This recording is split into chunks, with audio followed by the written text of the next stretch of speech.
বিশ্ব রাজনীতির মঞ্চে এক নতুন চমক। ইউক্রেন রাশিয়ার শান্তি আলোচনায় যোগ দিতে তুরস্কে যেতে পারেন ডোনাল্ড ট্রাম্প। রয়টার্সের খবরে বলা হয়েছে, ইউক্রেন যুদ্ধ থামাতে এবার আরো এক ধাপ এগোচ্ছেন মার্কিন প্রেসিডেন্ট। তিনি আগ্রহ প্রকাশ করেছেন তুরস্কে গিয়ে রাশিয়া ইউক্রেন শান্তি আলোচনায় অংশ নিতে। সোমবার হোয়াইট হাউসে সাংবাদিকদের তিনি বলেন, অনেক বৈঠক জমে গেছে, আমি আসলে তুরস্ক যাওয়ার কথা ভাবছি। সম্ভবত যেতে পারি যদি মনে হয় কিছু একটা হতে পারে। আমাদের এই আলোচনাটা করতেই হবে। বিশ্লেষকদের মতে ইস্তাম্বুলে শান্তি আলোচনায় ট্রাম্পের উপস্থিতি এই যুদ্ধে বড় মোড় আনতে পারে। অন্যদিকে ইউক্রেনের প্রেসিডেন্ট ভলোদিমির জেলেনস্কি জানিয়েছেন, তিনি তুরস্ক সফরে যাচ্ছেন এবং রুশ প্রেসিডেন্ট পুতিনের সঙ্গে সেখানেই সাক্ষাতের আশা করছেন।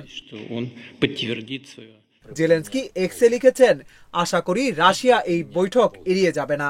আর প্রেসিডেন্ট ট্রাম্প যদি তুরস্কে আমাদের সঙ্গে থাকেন, তাহলে ইউক্রেনের সবাই তা কৃতজ্ঞ চিত্তে গ্রহণ করবে। এটি যথার্থ সিদ্ধান্ত হবে।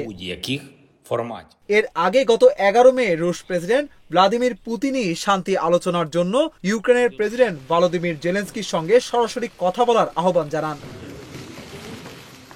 জানা গেছে 15 মে ইস্তাম্বুলে বসবে রাশিয়া ও ইউক্রেনের গুরুত্বপূর্ণ বৈঠক। ট্রাম্প যদি সত্যি রাশিয়া ইউক্রেন শান্তি আলোচনায় যোগ দেন, তাহলে এটি হতে পারে ইউক্রেন সংকট সমাধানে এক ঐতিহাসিক পদক্ষেপ।